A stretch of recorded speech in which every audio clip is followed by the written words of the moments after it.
In this video, I want to talk about social media and what social media is.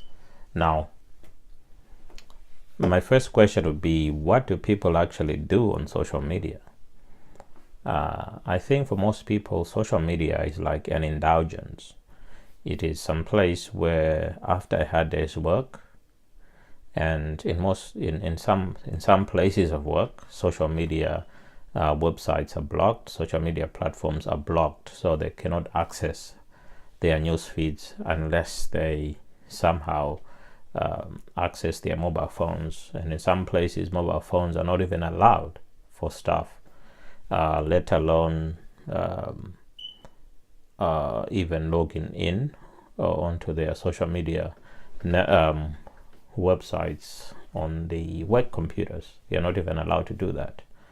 So when it's lunchtime or when they get home, it's an indulgence, and because they're not used to doing work, okay, or things which are related to their work or their social using their social media platforms, they view it as something which is like a treat to them.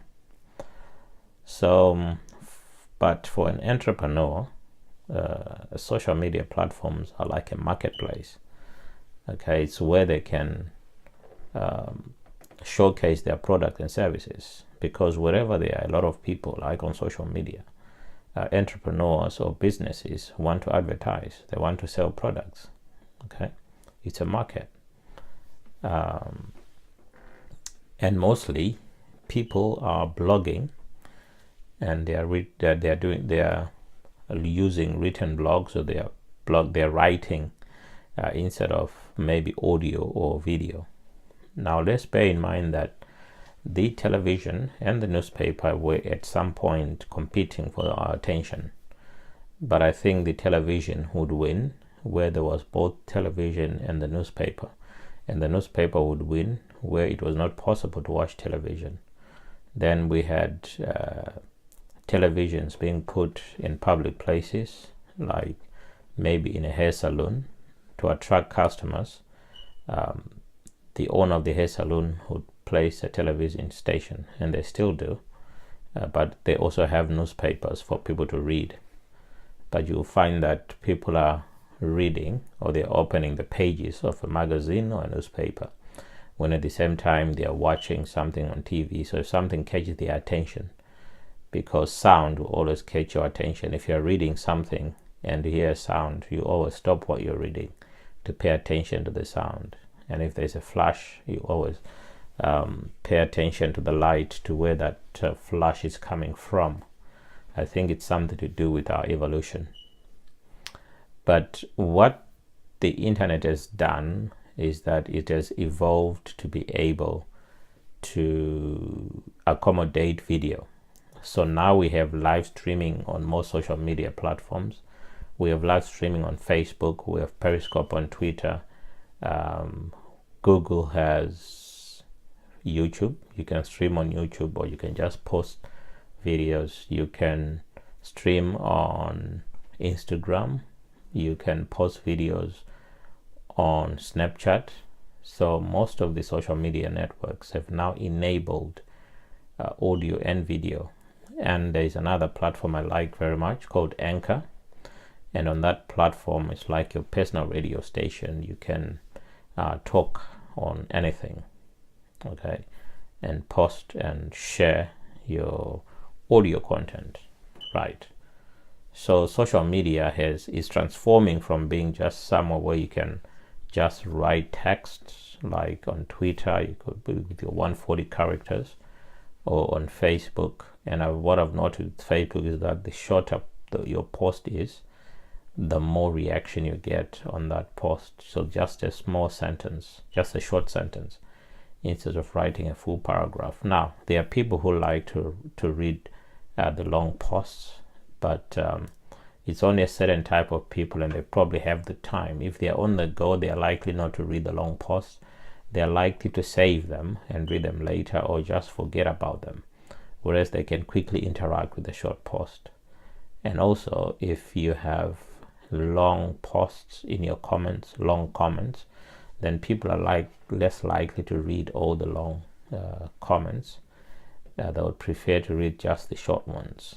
Okay, so you can see how the attention is divided between the written word and audio and video. And now with headphones and earphones, people who are traveling are more likely to be watching some video on their smartphones than reading a long text blog post, unless if that blog post is really important to them. But if it's fighting for attention, I think video and audio is winning, especially audio, because you can listen to music, you can listen to a podcast on audio.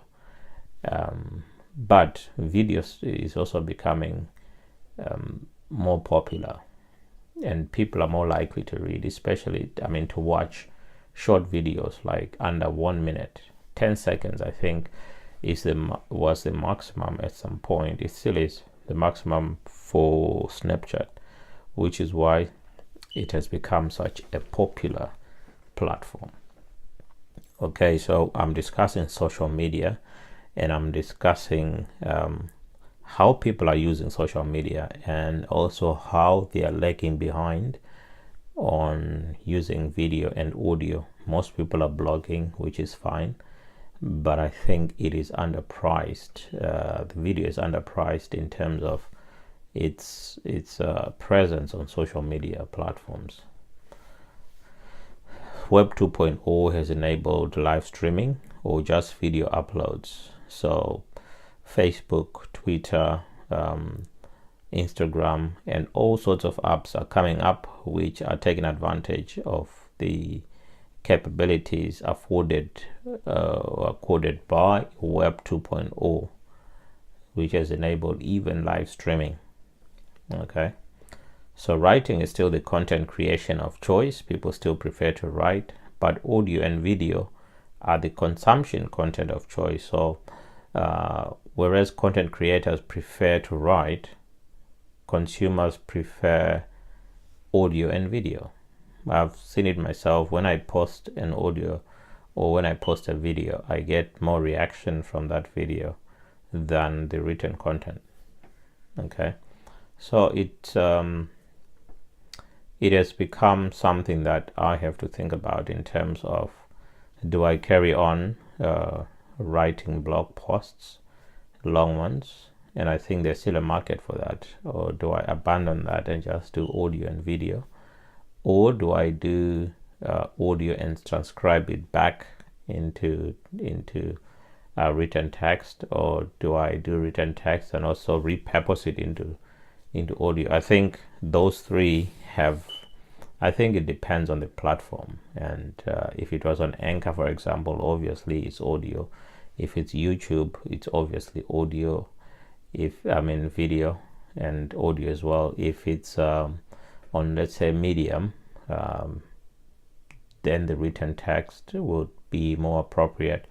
If it is Facebook, both video and audio and the written word is still appropriate. But I think you need to have a mix of all three.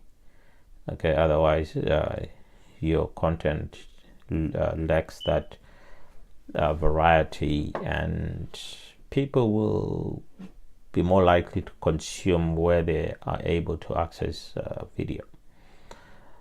So yeah, I just wanted to talk about social media and how we are missing out on the audio and video content creation part of it, because believe it or not, you are all content creators and you're all content consumers. So you're creating by writing your status updates on Facebook and on Twitter, but you're also consuming, and you'll find that you prefer to consume video and audio, but you still think that writing is better for you. I think it's more intuitive in terms of the way that we've been educated.